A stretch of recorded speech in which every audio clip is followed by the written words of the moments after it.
Hi, Nas here again. So before we pack this away, just want another quick hack. I have on some reviews discovered that, or been warned that the plates can move around during transport. They're not really kind of firm in how they sit in there, I don't believe, and they can jiggle around a little bit during transport.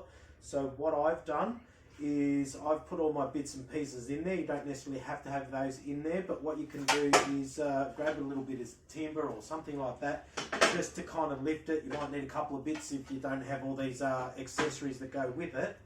And I've just attached a strap. So this is just an old strap. Looks pretty new actually, but it's just a strap that I had sitting around, and that goes through there and gets tightened as much as possible. That sits pretty firmly there now, and we'll do this without messing it all up.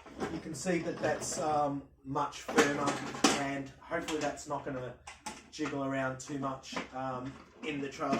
So that's just one way just to make sure that it gets transported a lot safer. I've also got a bag here, so I want to pack it in the bag and have a look at how well that holds it, and also understand if that gives us any more protection as such. So let's get it in there.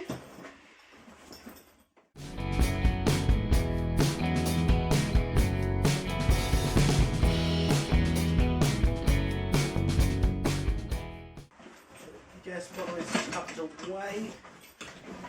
Right. Now, it's the first time we got it in there. Let's make sure it's sitting in there nice and level and nice.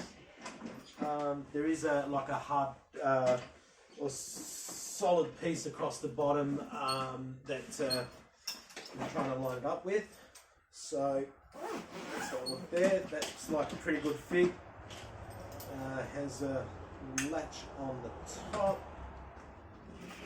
Okay, so you can see there, look, it does obviously offer it a little bit more protection, but what this bag's not going to do is stop everything from inside from jiggling around. So there we go, that's the finished product. Pretty happy with that. Lots of good times. Again, if you like this video, please hit that button, subscribe, do all that stuff, and you're going to see plenty more from me. So look forward to seeing you all again in the future. Thanks guys.